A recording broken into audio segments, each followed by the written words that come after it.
দর্শক, জ্বালানি সংকটের খবর জানবো। মানিকগঞ্জ থেকে যুক্ত হচ্ছেন সহকর্মী ইউসুফ আলী।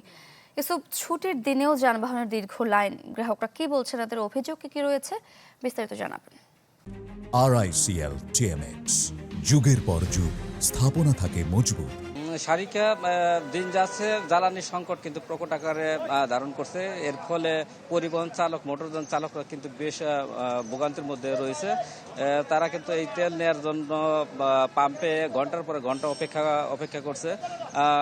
তেল সংকটের কারণে কিন্তু এই প্রতি পাম্পে কিন্তু প্রতিদিন তেল দিতে পারে না। আমি যদি যে একটু চিত্র দেখাই, যে মানিকগঞ্জের এই যে বাস স্ট্যান্ডে একটি তেলের পাম্পে রয়েছে, এই মহাসড়কে কিন্তু বেশ কয়েকটি তেলের পাম্প রয়েছে, কিন্তু শুধু একটি আজকে তেল দিবে, সেজন্য কিন্তু সেই খবরে মোটরযান চালকরা কিন্তু এখানে জড়ো হয়েছে। এই মহাসড়কে কিন্তু একটু লম্বা লাইন তৈরি হয়েছে।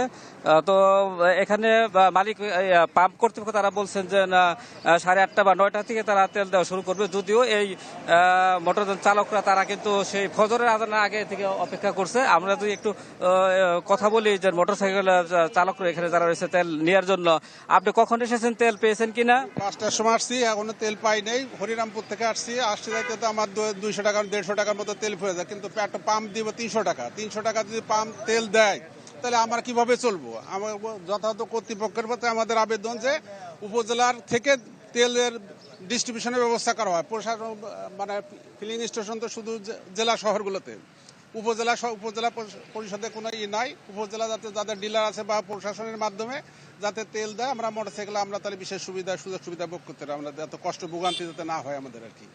আরেকজনের সাথে একটু কথা বলতে চাই, যে আপনি কখন আসছেন, আর এই যে আপনি যে অপেক্ষা করছেন, মানে পাম্প কর্তৃপক্ষ কি বলছে, তারা কখন তেল দিবে বা দিবে কিনা? কালকে শুনেছিলাম যে সকালবেলায় দিবে, কিন্তু এখন বলতেছে তারা 8টার সময় দিবে, কিন্তু 8টা তো বেজে গেল, এখন পর্যন্ত তেল দেওয়া শুরু করে নাই। তবে 8:30টার মধ্যে শুরু করার কথা। এখন দেখি কতটুকু দেয়, তারপরে বোঝা যাবে। আশেপাশে তো আরো তেলের পাম্প আছে, সেগুলো কি তেল দিচ্ছে নাকি? আশেপাশে কেউ তেল দিচ্ছে না। আমি আরো 3টা পাম্প ঘুরে আইছি, কিন্তু দেখলাম যে কোথাও তেল দিচ্ছে না, বন্ধ। যখন তেল আসবে জানানো হবে, তারপরে দেওয়া হবে। সারিকা, আমরা শুনছিলাম আসলে এই পাম্প অনেকগুলো থাকলেও কিন্তু চাহিদা মোতাবেক তেল না পাওয়ার কারণে প্রতিদিন তারা কিন্তু তেল দিতে পারছে না।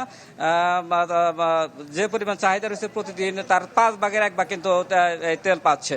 সারিকা, ইউসুফ, ধন্যবাদ আপনাকে। দর্শক, মানিকগঞ্জ থেকে জ্বালানির সংকটের খবর জানছিলাম।